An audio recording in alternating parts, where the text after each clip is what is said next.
প্রতিদিন প্রতি ঘন্টা ওয়াশিংটন ডিসির এই সরকারি প্রতিষ্ঠান কাগজকে টাকায় পরিণত করে।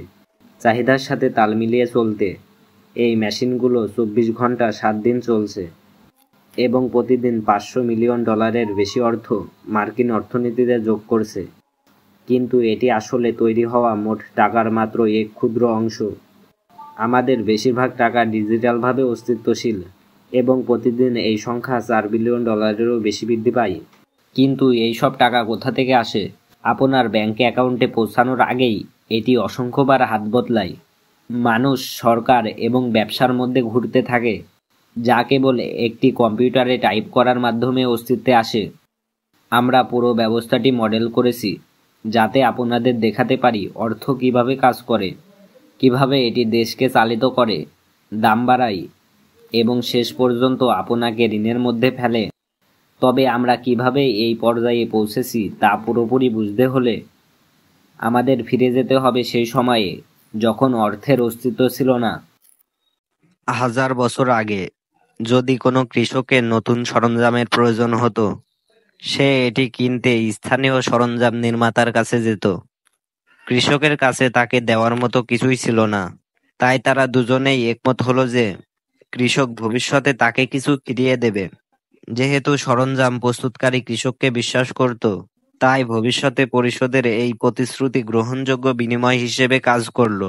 নিশ্চিতভাবেই 2 সপ্তাহ পর কৃষক ফিরে এলো এবং তাকে নিজের খামারের কিছু খাবার দিল। লেনদেনকে সহজ করার জন্য মানুষ আরো প্রচলিত কিছু বস্তু দিয়ে মূল্য পরিশোধ করা শুরু করলো, যেমন গবাদি পশু, শস্য এবং লবণ। প্রত্যেকেরই এসবের প্রয়োজন ছিল, তবে এগুলো সহজলভ্য ছিল না, আর এ কারণেই এগুলোর মূল্য ছিল বেশি। এখন কৃষক সরাসরি একটি নির্দিষ্ট পরিমাণ শস্য দিয়ে একটি সরঞ্জাম কিনতে পারত, যা ন্যায্য বিনিময় বলে মনে হতো। এর ফলে লেনদেন দ্রুততর হলো এবং উভয় পক্ষই তাদের প্রয়োজনীয় কিছু পেয়ে খুশি থাকত। কিন্তু একসময় বাণিজ্যের চাহিদা এত বেশি হয়ে গেল যে বিভিন্ন ভারী বস্তু দিয়ে মূল্য পরিশোধ করা আর কার্যকর থাকলো না। শেষ পর্যন্ত মানুষ স্বর্ণ ও রূপার মতো ধাতব মুদ্রা ব্যবহারে একমত হলো, কারণ এগুলো ছোট, অত্যন্ত মূল্যবান এবং গবাদি পশু বা শস্যের মতো নষ্ট হওয়ার সম্ভাবনা ছিল না। হঠাৎ করেই বিশ্বব্যাপী বাণিজ্যের দুয়ার খুলে গেল এবং চীন থেকে ইউরোপ পর্যন্ত জিনিসপত্র কেনাবেচা শুরু হলো। কিন্তু এত বেশি পরিমাণ স্বর্ণ নিয়ে ভ্রমণ করা ভারী ও বিপজ্জনক হয়ে উঠল। এটাই ছিল সেই সময় যখন অর্থের পুরো ধারণাটি পরিবর্তন হতে শুরু করলো। 1700 শতকে লন্ডনে বিশ্বাসযোগ্য স্বর্ণকাররা মানুষের স্বর্ণ মুদ্রা জমা নিতে শুরু করলো। এর পরিবর্তে তারা গ্রাহকদের একটি কাগজের নোট দিত, যা প্রতিশ্রুতি দিত যে যে কোনো সময় তারা তাদের স্বর্ণ ফেরত নিতে পারবে। এই কাগজের মূল বিষয় ছিল যে গ্রাহক যে কোনো শহরে যে কোনো স্বর্ণকারের কাছে গিয়ে ঠিক একই পরিমাণ অর্থ ফেরত নিতে পারত। কাগজের নিজস্ব কোনো মূল্য ছিল না, কিন্তু এটি স্বর্ণের সমান গুরুত্বপূর্ণ হয়ে উঠল। নোটগুলো এতটাই সুবিধাজনক ছিল যে মানুষ এগুলো বিনিময় করেই জিনিসপত্র কেনাবেচা শুরু করলো। স্বর্ণকাররা বুঝতে পারল যে অধিকাংশ মানুষ তাদের স্বর্ণ আসলে ফেরত নিতে আসছে না, তাই তারা ক্রেতাদের ভুয়া প্রতিশ্রুতির নোট ঋণ দেওয়া শুরু করলো, যা সঙ্গে সঙ্গে অর্থের মতো কাজ করত। এর মাধ্যমে স্বর্ণকাররা একটি ছোট কিন্তু নিশ্চিত লাভ করতে থাকলো। এটি ছিল ভুয়া অর্থ, যা আসলে তাদের স্বর্ণের ভান্ডার থেকে আসেনি। যদি কোনো স্বর্ণকার 100 মুদ্রা ঋণ দিত, তাহলে সে 100 মুদ্রা হারাতো না, বরং সে ক্রেতার জন্য একটি ভুয়া নোট লিখে দিত, যা 100 মুদ্রা সমান মূল্যবান ছিল এবং যে কোনো জায়গায় ব্যবহার করা যেত। শেষ পর্যন্ত ক্রেতা ঋণসহ অর্থ পরিশোধ করত, যার ফলে স্বর্ণকার 105 মুদ্রা লাভ করত। এর পাশাপাশি ক্রেতা এই অর্থ দিয়ে জিনিসপত্র কিনত, যার ফলে অন্য কেউ ধনী হয়ে উঠত। একটি মাত্র ঋণ থেকেই মোট অর্থের পরিমাণ 100 মুদ্রা বেড়ে যেত। যদিও নতুন কোনো মুদ্রা তৈরি হয়নি, এর অর্থ হলো মানুষের হাতে বাস্তবে থাকা অর্থের পরিমাণ আসলে মুদ্রার চেয়ে বেশি হয়ে যেত। যদি সবাই একই সঙ্গে তাদের নোট নগদায়ন করতে না চাইতো, তাহলে কোনো সমস্যা হতো না। যদি আমরা স্বর্ণকারদের ব্যাংক দিয়ে প্রতিস্থাপন করি এবং প্রতিশ্রুতি নোটকে ডিজিটাল অর্থ দিয়ে বদলাই, তাহলে সেটি আমাদের বর্তমান অর্থ ব্যবস্থা। আজকাল প্রায় সবকিছুই ডিজিটালি কেনাবেচা হয়। কেন ব্যাংক অর্থ তৈরি করে? যখন 1700 শতকের স্বর্ণকাররা ভুয়া অর্থ বিতরণ শুরু করলো, এটি অর্থনীতিতে গভীর প্রভাব ফেলল। আগে নতুন কোনো অর্থ ব্যবস্থায় প্রবেশ করতে পারত না, ফলে বিদ্যমান অর্থের পরিমাণ সীমিত ছিল।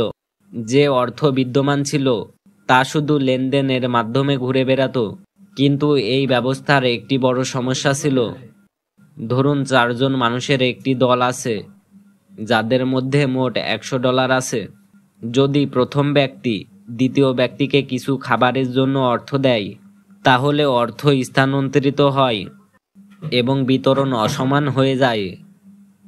তারপর দ্বিতীয় ব্যক্তি চতুর্থ ব্যক্তিকে একটি পরিষেবার জন্য অর্থ দেয় এবং অর্থ আবার স্থানান্তরিত হয়।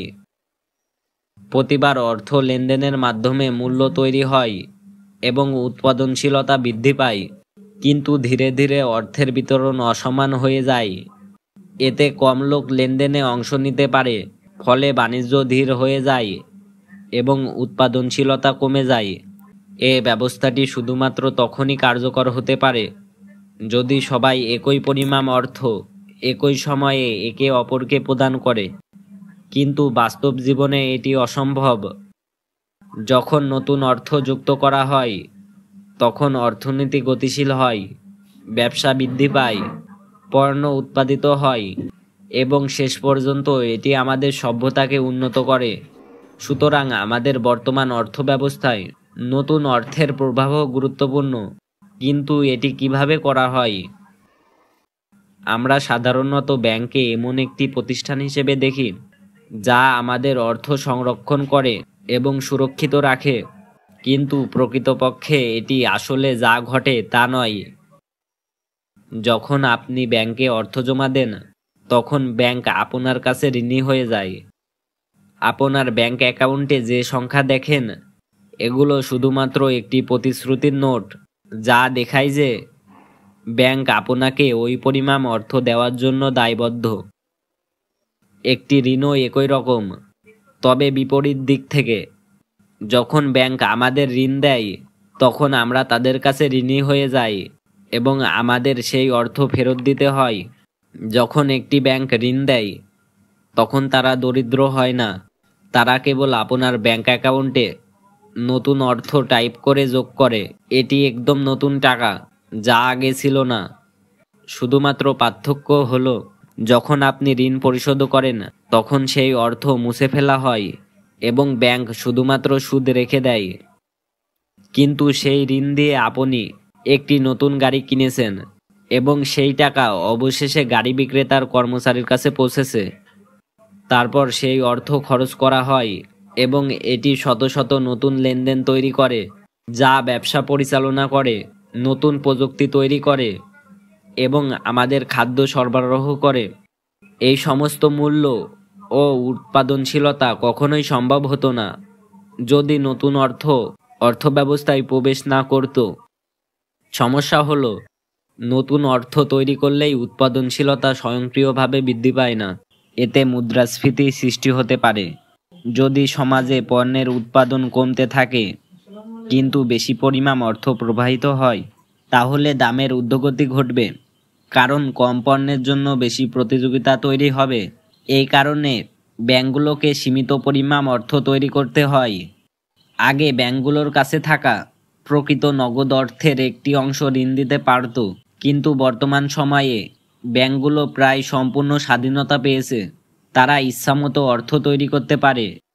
যদি তাদের সংরক্ষিত অর্থ কমে যায়, তাহলে তারা কেন্দ্রীয় ব্যাংকের কাছে গিয়ে অতিরিক্ত অর্থ চাইতে পারে এবং এখান থেকেই বিষয়টি আরও জটিল হয়ে যায়।